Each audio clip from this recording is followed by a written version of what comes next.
Oke, kali ini kita akan membahas tentang struktur dari otot rangka. Nah, sebelum kita lebih lanjut membahas tentang struktur otot rangka, kita overview dulu tentang jenis-jenis dari otot.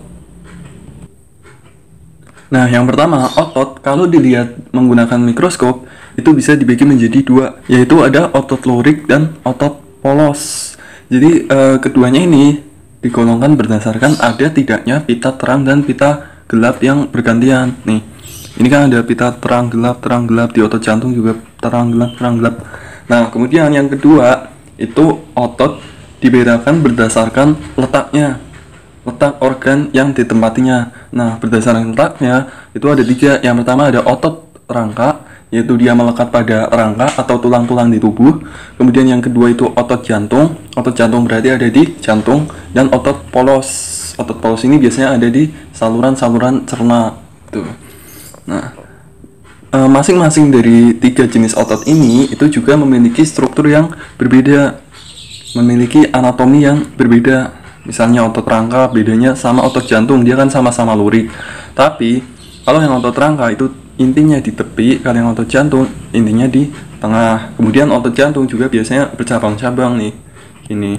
Kemudian kalau yang otot rangka dia tidak bercabang. Kemudian kalau yang otot polos itu sangat khas, yaitu ciri selnya itu bentuknya gini, apa sih ya, bentuk gini ya. Kemudian intinya itu ada di tengah-tengahnya tuh.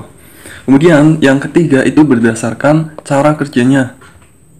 Nah, berdasarkan cara kerjanya itu otot dibagi menjadi dua, yaitu ada yang bekerja secara volunter atau secara sadar, sama bekerja secara involunter atau secara tidak sadar. Kalau yang tidak sadar itu kan dua, yaitu otot jantung dan otot polos. Kemudian kalau yang volunter itu otot rangka. Nah, kali ini kita cuma membahas tentang struktur dari otot rangka. Jadi sebenarnya apa aja sih yang ada di dalam otot rangka ini? Nah, ini adalah potongan dari suatu otot ya. Jadi ini segini itu otot apa nih? Misalnya otot bicep. Otot bicep ini kalau dipotong secara transversal, ya dipotong gini, nah akan terlihat penampakan seperti ini. Nah, kalau dilihat dari bagian atas penampakannya, itu kan dia gini nih. Di sini terdapat yang namanya vasikulus otot. Nah, vasikulus otot ini dia berisi sel-sel otot. Jadi segini sel-sel otot. Nah, ini itu namanya vasikulus. Kalau segelendong ini itu namanya ya otot lah, segelendong otot ya. Kemudian masing-masing vasikulus ini di dalamnya itu terdapat serat otot. Nah, serat otot inilah yang disebut satu sel otot gitu. Nah, nanti di dalam serat otot ini itu juga masih terdapat yang namanya myofibril. Jadi ini serat otot, kalau kita perbesar itu jadinya seperti ini. Nah, di dalamnya itu masih ada serat-serat lagi. Masih ada seperti filamen-filamen ini yang namanya myofibril. Oke? Nah, kalau secara histologi masing-masing dari bentuk ini itu dilapisi oleh lapisannya masing-masing. Nah, yang pertama pada bagian terluar otot ya, pada bagian terluar sini otot ini dilapisi oleh yang namanya epimysium. Kemudian di dalam epimysium ini di sini kan terdapat banyak vasikulus otot, ya kan? Nah, masing-masing vasikulus otot ini dilapisi oleh namanya perimysium. Nah, lagi di dalam perimysium itu kan terdapat banyak sel otot atau serat otot. Nah, masing-masing serat otot ini dilapisi oleh endomysium. Oke, itu adalah lapisan-lapisan otot. Jadi yang namanya sel otot itu ya kecil ya, nggak kelihatan. Kalau yang segelendong ini itu namanya gelendong otot.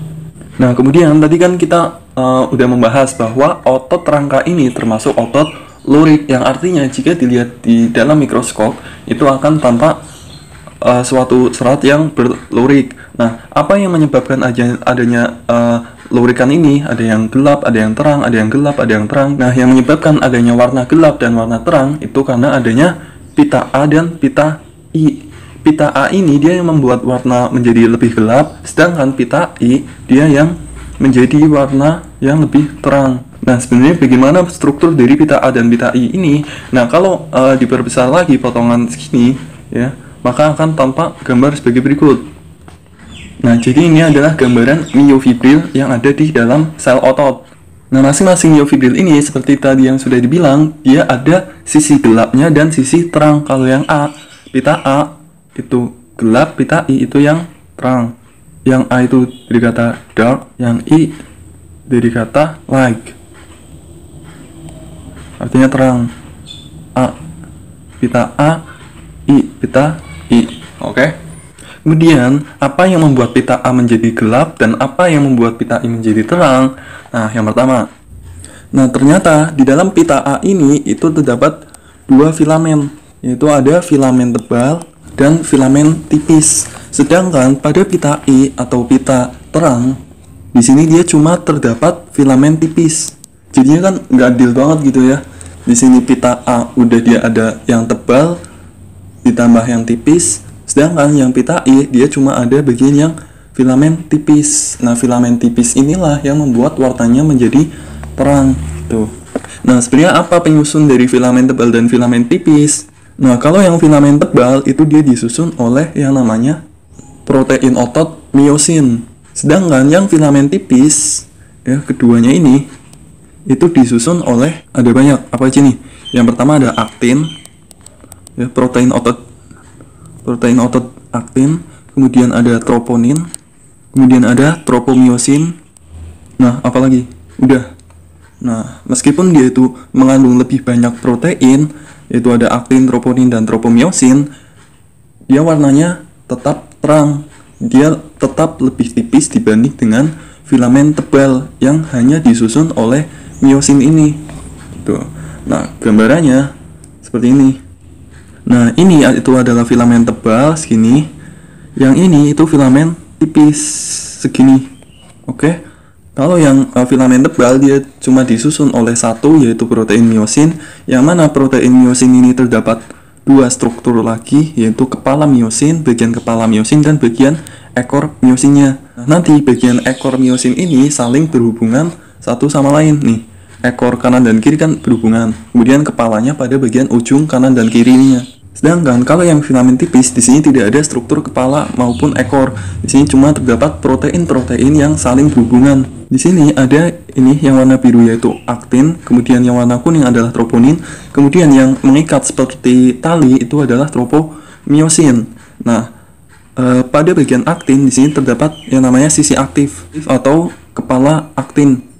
Nah, pada bagian sisi aktif tersebut itu ditutupi oleh tropomiosin ya. Tali ini itu menutupi sisi aktif dari aktin ketika otot tidak dalam kondisi kontraksi. Nah, kemudian si troponin ini dia berfungsi untuk mengencangkan atau sebagai apa ya istilahnya, sebagai baut tahu nggak sih, baut sebagai mur untuk mengencangkan tropomiosin ini.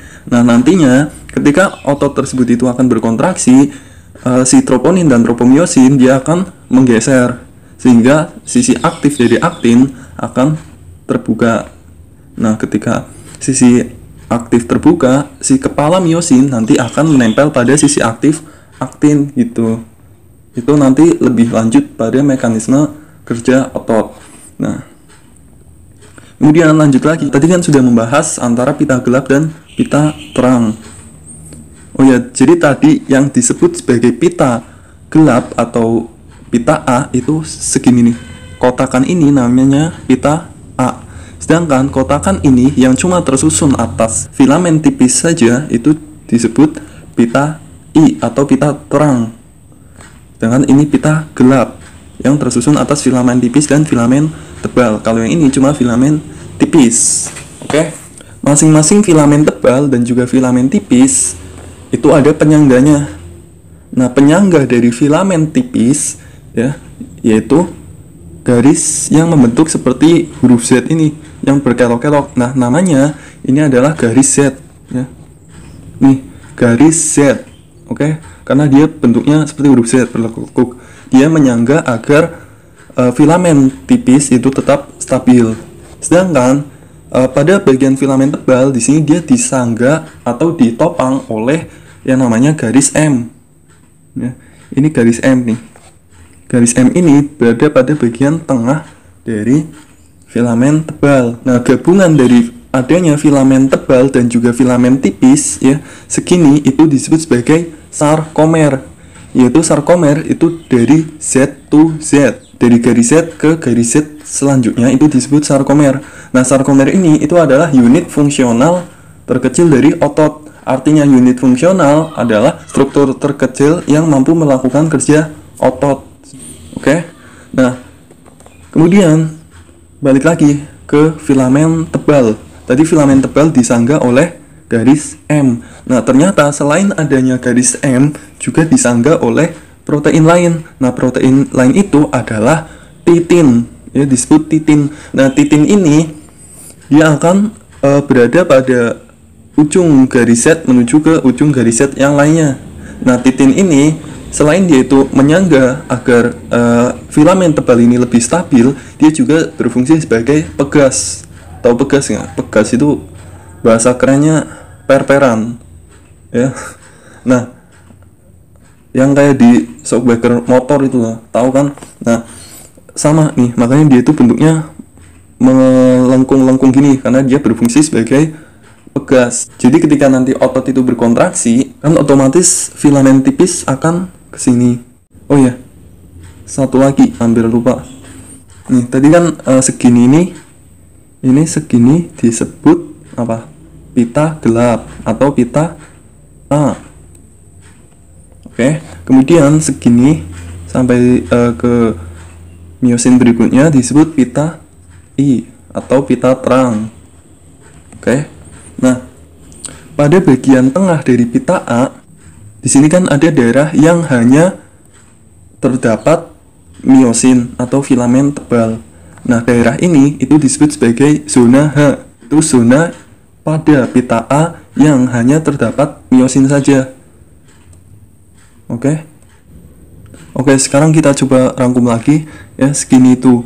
Tadi yang terdiri atas filamen tebal dan filamen tipis itu adalah pita A. Ya, pita A.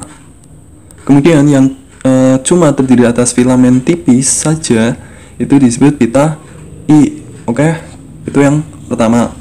Yang kedua, kalau yang filamen tipis itu disangga oleh yang namanya garis lurus ini, yaitu garis M dan juga titin. Sedangkan kalau yang filamen tipis itu cuma disangga oleh garis yang namanya garis Z. Oke. Itu yang kedua, garis. Yang ketiga, pada bagian tengah dari pita A terdapat suatu daerah yang hanya terdapat filamen tebal saja. Nah, daerah ini disebut zona H. Oke. Nah, kemudian yang keempat, gabungan antara pita A dan juga setengah pita I ya. Setengah pita I itu akan membentuk sarkomer. Ini segini. Oke. Nah, sarkomer ini merupakan unit fungsional otot. Nah, kemudian di sini nih, kalau misal kalian bertanya-tanya, jembatan silang yang dimaksud jembatan silang itu adalah kepala miosin. Jadi kepala miosin nanti membentuk jembatan silang. Nanti lebih lengkapnya pada mekanisme kerja otot. Oke. Kemudian kalau kalian penasaran lagi sama gambar ini maksudnya potongan secara transversal dari miofibril. Di situ filamen-filamen tebal itu tersusun segitiga, sedangkan filamen yang tipis segi 6. Artinya setiap satu filamen tebal itu berpasangan dengan 6 filamen tipis. Nanti lebih lengkapnya lagi di mekanisme kerja otot.